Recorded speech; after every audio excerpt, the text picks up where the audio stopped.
हर हर महादेव। प्रिय दर्शकों, आशा से यतनव वर्षम भवतु मंगलकरम अद्भुतकरं च जीवनस्य सकल कामना सिद्धिरस्तु। अर्थात मुझे उम्मीद है कि नया वर्ष 2024 आपके लिए सुखद आश्चर्य लेकर आएगा। आप जीवन में जो कुछ भी चाहते हैं, जो कुछ भी आपकी मनोकामना है, वो मनोकामना आपकी पूरी होगी। आप यशस्वी हों, आप लक्ष्मीवान हो, आप ऐश्वर्यवान हो, आप आरोग्यवान हो, आप समृद्ध हों, वैभवशाली हों। 2024 आपके लिए बेहद सुखद रहे, ऐसी मेरी हार्दिक मनोकामना एवं शुभकामना। प्रिय दर्शकों, इस वीडियो में हम चर्चा करने जा रहे हैं वृश्चिक राशि की। अर्थात वृश्चिक राशि वालों के लिए 2024 का जो साल है वो कैसा रहने वाला है, इसी विषय पर हम चर्चा करेंगे। ये साल 2023 का आपके लिए बेहद खतरनाक रहा है, बेहद संघर्षमय रहा है। खासकर आर्थिक रूप से आप टूटे हैं, बिखरे हैं, तड़पे हैं, रातों की नींद गायब हुई है। आर्थिक क्षेत्र में आप इसी इंतजार में रहे कि बस आज अच्छा होगा, कल अच्छा होगा, इस महीने अच्छा होगा, अगले महीने अच्छा होगा। इसी उधेड़ बुन में रहते रहते रहते रहते दिसंबर का महीना आ गया, साल का अंतिम महीना। फिर भी सफलता अभी दूर दिख रही थी आपको। लेकिन 2024 में चिंता करने की क्या बात है। आपकी कुंडली के, आपकी राशि के हिसाब से 2024 शानदार है, अद्भुत है। यकीन से कह रहा हूं, ये जो वर्ष है आपके लिए बहुत कुछ लेकर के आया है। अगर आप कि कुंडली में थोड़े बहुत भी ग्रहों की स्थिति अच्छी है तो 99% लोगों से आप आगे निकल जाएंगे। ये आपको मैं भरोसे से कह रहा हूं। बस ध्यान रखिएगा, जैसा मैं कह रहा हूं वैसा आप सुनिए। कुछ उपाय भी बताऊंगा, उनको भी फॉलो कीजिएगा। और पहली बार मेरा अगर भी वीडियो देख रहे हैं तो निवेदन है आपसे कि पूरा वीडियो सुनिएगा। अगर मेरा एनालिसिस आपको अच्छा लगता है तो चैनल को सब्सक्राइब कर दीजिएगा, वीडियो को लाइक कर दीजिएगा। और महादेव का भक्त हूँ, कमेंट बॉक्स में जा करके हर हर महादेव 5 बार या 11 बार अवश्य लिख दीजिएगा, ताकि महादेव की कृपा भी आप पर पूरे साल बरसती रहे, महादेव की कृपा आप पर बनी रहे। चलिए विषय पर प्रवेश करते हैं। वृश्चिक राशि, जैसे कि मैंने कहा, तड़पाने वाला साल रहा 2023, लेकिन ये जो वर्ष है ये शानदार रहने वाला है। आपका जो फाइनेंशियल स्थिति है, खासकर धन के मामले को लेकर के, जो आपका रुका हुआ पैसा था, ये पैसा आपके लिए जल्दी ही शुभ समय पर मिलने वाला है। 21 जनवरी से लेकर के, यानी कि आपकी जो राशि का स्वामी जो मंगल है, मंगल 21 जनवरी से उदित हो रहे हैं। 21 जनवरी से लेकर के ही शानदार समय शुरू होता है आपकी राशि के हिसाब से। 21 जनवरी से लेकर के 30 अप्रैल के बीच का जो समय है वो आपके लिए, आप प्रोफेशनल लाइफ में हैं तब भी आपको कुछ सुखद समाचार मिल सकता है। प्रोफेशनल लाइफ अर्थात आप जॉब करते हो, जॉब भी किसी भी प्रकार का कोई भी जॉब हो, चाहे आप लॉयर हो, चाहे आप डॉक्टर हो, चाहे आप सीए हो, चाहे अन्य किसी आप मार्केटिंग फील्ड में हो, सेल्स एंड मार्केटिंग करते हो, किसी भी फील्ड में हो, आप बैंकिंग क्षेत्र में हो, तब भी आपके लिए बहुत अच्छा शुभ संकेत दिखाई दे रहा है। गुरु की स्थिति बहुत अच्छी है, मंगल की स्थिति बहुत अच्छी है। ये अच्छा है। कहीं जॉब चेंज करने की सोच रहे हैं, कई जगह आपने अपने रिज्यूम भेजा हुआ है लेकिन इंटरव्यू कॉल तक नहीं आ रही है, तो 21 जनवरी से लेकर के इंटरव्यू कॉल आनी शुरू हो जाएगी। बात करते करते आप अप्रैल के एंड तक में कुछ सफलताएं आपको मिल सकती हैं। लेकिन हाँ, 30 अप्रैल के बाद 1 मई को बृहस्पति और भी अच्छी स्थिति में जाने वाले हैं, और भी अच्छी स्थिति में, अर्थात यहाँ पर वृषभ राशि में, यानी कि आपकी राशि के आपके त्रिकोणेश यानी कि पंचमेश हो करके जैसे ही यहाँ जाएंगे त्रिकोण में या केंद्र में सप्तमस्थ हो जाएंगे।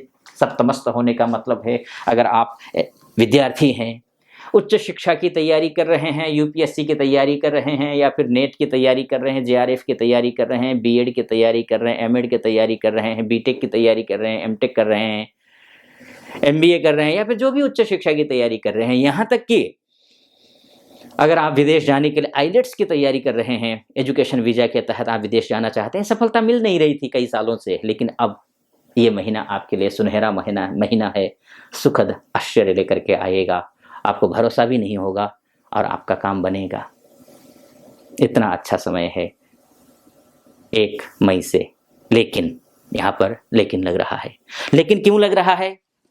1 मई से बृहस्पति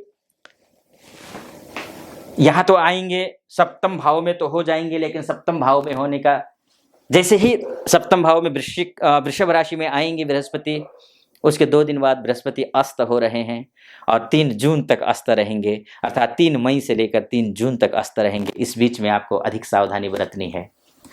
अधिक सावधानी ये बरतनी है, वैवाहिक जीवन में आपको लड़ना नहीं है, झगड़ना नहीं है। कोर्ट कचहरी का मामला फंसा हुआ है विवाह को लेकर के, बिजनेस को लेकर के, तो उस बीच में आपको सावधानी बरतनी है।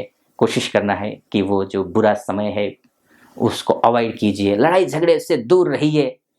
कोई नया काम शुरू करना चाहते हैं तो उस बीच में थोड़ी सी कोशिश कीजिए अपने से बड़े बुजुर्ग इत्यादि से या अनुभवी लोगों से आप पहले सलाह मशविरा लीजिए, उसके बाद जाकर के कार्य शुरू कीजिए। ये आपको 1 महीने के लिए, यानी कि मई के महीने में आपको सावधानी बरतनी है। खासकर अगर लव लाइफ से जुड़े हुए हैं आप, तो भी आपको सावधानी बरतनी है। लड़ना नहीं है, कटुता लानी नहीं है, इस बात में ध्यान रखना है। वैवाहिक अगर संतान की प्राप्ति कर रहे हैं तब भी थोड़ी सी सावधानी बरतिए, 1 महीना सावधानी बरतिए। उसके बाद जाकर के आपके लिए हर एक क्षेत्र के लिए शुभ समाचार लेकर के आ रहा है ये वर्ष। हाँ, कुछ और कमियां भी हैं, वो भी मैं आपको बताऊंगा। इस बीच में आपको 9 अक्टूबर से लेकर के फिर गुरु महाराज वक्री हो जाएंगे। वक्री होने का मतलब है कि चेष्टा बली होना, क्योंकि ग्रह का वक्री होना शुभ होता है, बहुत अच्छा होता है। तो 9 अक्टूबर लेकर के बृहस्पति वक्री हो रहे हैं, बहुत अच्छा है आपके लिए, आपका मंगल। एक बात और मैं आपसे यहाँ पर जोर दे करके कहना चाहूँगा, वो ये है कि पिछला साल जो पिछले साल ही नहीं बल्कि 2021 से लेकर के 21, 22, 23 वो जो 3 साल थे, आप ऋण से उऋण हो नहीं पा रहे थे। इस वर्ष में मंगल की स्थिति अच्छी है। अक्टूबर से लेकर के थोड़ा सा बैलेंस बनाकर चलना होगा। शुभ होगा लेकिन बैलेंस बना करके चलना होगा। वो ऐसे, क्योंकि शनि महाराज भी 30 जून से 15 नवंबर तक वक्री हैं। 20 अक्टूबर से मंगल कर्क राशि में यानी कि नीच के हो जाएंगे। दूसरा, ये 2 पॉइंट हैं, आपको सावधानी बरतनी है। सावधानी इस मामले में खराब होगा फिर मैं नहीं कह रहा हूं, जैसे आपने देखा होगा थंबनेल में कि चिंता करने की क्या जरूरत है, असली जीवन तो 2024 से शुरू होती है, असली जिंदगी तो वो यही है। क्योंकि 21 जनवरी से 30 अप्रैल के बीच में शानदार है। मई थोड़ा सा खराब है, उसके बाद फिर ठीक है। खराब है ये तो मैं कह नहीं रहा हूं, कोई भी ग्रह खराब होता नहीं है, बस उस ग्रह के अनुरूप अगर आप चल लेते हैं, वही ग्रह आपको सपोर्ट करता है, वही ग्रह आपके लिए शुभ फल देता है। जैसे कि शनि है, अब वक्री हो रहा है 30 जून से लेकर के। अब शनि के वक्री के दौरान आपको भविष्यवाणी ये नहीं होती है उसमें कि भैया आपके साथ तो बहुत बुरा होगा, नहीं। शास्त्र कहता है वक्री ग्रह उद्दंड होता है। अच्छा, कोई उद्दंड व्यक्ति है मानकर चलिए, तो उससे थोड़ा सा आपको सही तरीके से उसको डील करना होता है, उसके साथ उद्दंडता नहीं करनी होती है, उससे बात बिगड़ जाती है। वही स्थिति यहां पर है। शनि जब वक्री होगा तो ऐसे लोगों से आपकी मुलाकात होगी जो आपके अनुकूल नहीं होंगे। बस आपको वो समझना है कि कौन व्यक्ति आपके लिए अनुकूल है, कौन सा काम आपके लिए अनुकूल है, कौन सा क्षेत्र आपके लिए अनुकूल है, कौन सी दिशा आपके लिए अनुकूल है, कौन सी पूजा करना आपके लिए अनुकूल है, ये आपको ध्यान रखना होगा। इतना अगर आपने ध्यान रख लिया, अगर आप शनि की पूजा करते हैं, हनुमान चालीसा का पाठ करते हैं, बजरंग बाण का पाठ करते हैं, अपने से छोटे स्तर के जो लोग होते हैं, गरीब तबका होता है, चाहे वो सामाजिक रूप से हो, चाहे वो आर्थिक रूप से हो, अगर आपसे छोटा है उसके साथ स्नेह भरा व्यवहार करते हैं तो आपके लिए अपने आप सब कुछ स्वतः ठीक करता जाएगा। यही वक्री शनि आपके लिए शानदार फल देगा, बहुत अच्छा फल देगा। वक्री शनि को ही क्यों देख रहे हैं? वक्री गुरु भी तो है 30 अक्टूबर से, अब पूरा साल रहेगा 30 अक्टूबर के बाद, यह तो शानदार फल देगा ही। एक थोड़ा सा माइनस करना है, उसमें आपको सावधान रहने के लिए वहीं पर गुरु वक्री होकर के जो है ना उसी चीज को बहुत बेहतरीन साबित कर रहा है, बहुत बेहतरीन आपको लिए बनाएगा। बस आवश्यकता ये होती है शनि के दौरान, शनि वक्री होने के दौरान आपको अधिक मेहनत करनी है। और नक्षत्रों की दृष्टि से अगर हम देख लेते हैं तो शनि 2 ही नक्षत्र में गोचर करेंगे पूरे साल, एक शतभिषा नक्षत्र में, एक पूर्वा भाद्रपदा नक्षत्र में, जो कि शतभिषा नक्षत्र राहु का नक्षत्र है और पूर्वा भाद्रपदा नक्षत्र गुरु का नक्षत्र है। और गुरु और राहु तो वैसे भी शनि का मित्र होता है और गुरु की राशि में बैठा हुआ है। गुरु की राशि में राहु का बैठना और शनि का राहु के नक्षत्र में आकर के बैठना, इसका मतलब तो ये हुआ पारिवारिक रूप से आप के लिए शुभ हो रहा है।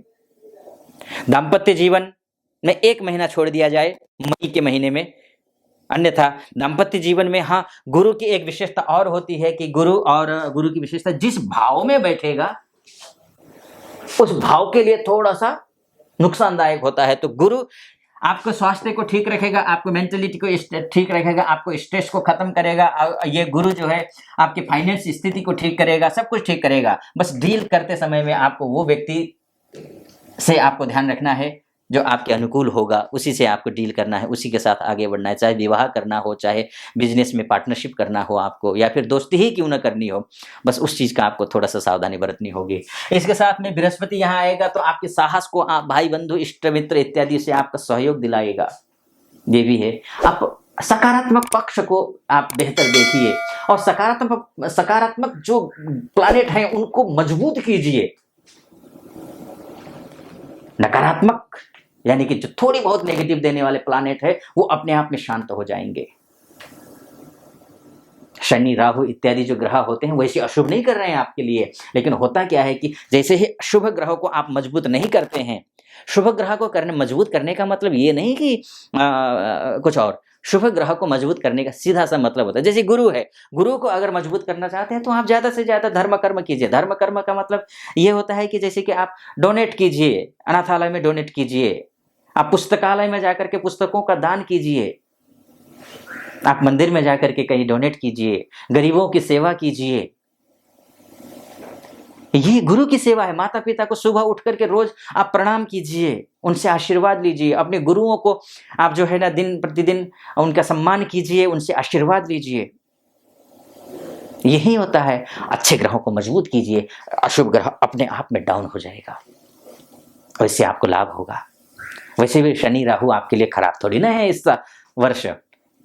हाँ वक्री हुआ है, लेकिन नक्षत्र के दृष्टिकोण से देखिए ना, राहु शनि के नक्षत्र में, शनि राहु के नक्षत्र में। आप विवाह करना चाहते हैं, जॉब करना चाहते हैं, जॉब के लिए कहिए, विवाह के लिए कहिए, आप कहिए कि आप दाम्पत्य जीवन के लिए, बिजनेस के लिए, हर एक दृष्टिकोण से अच्छा है। केतु को देख लीजिए, ये हस्त नक्षत्र में है जो कि चंद्रमा का नक्षत्र है। चंद्रमा आपकी कुंडली के हिसाब से देख लें भाग्येश है। अब केतु वहां पर देख लीजिए आप, अब इससे बेहतर स्थिति क्या हो सकती है आपके लिए कि भाई केतु जाकर के, केतु भाग्येश चंद्रमा के नक्षत्र में जाकर बैठा हुआ है। और केतु कहाँ बैठा हुआ है? वैसे लग्न कुंडली आप गोचर के हिसाब से नक्षत्र में तो चंद्रमा के नक्षत्र में बैठा है, लेकिन वैसे राशि में कौन सी राशि में? कन्या राशि में। कन्या राशि अर्थात कहाँ? लाभ भाव में बैठा हुआ है। किसका लाभ करेगा? वो भाग्य का लाभ करेगा। और बोलते हैं ना, भाग्यम फलति सर्वत्र न च विद्या न च पौरुषम। भाग्य अच्छा हो तो हर एक चीज, हर एक क्षेत्र में आपको सफलता मिलेगी। खैर मैं ज्यादा डिटेल में नहीं जाऊंगा।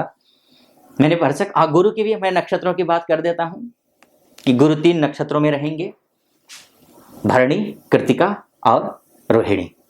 इन तीनों नक्षत्रों में जब गुरु रहेगा, तीनों नक्षत्र अच्छे हैं आपके लिए।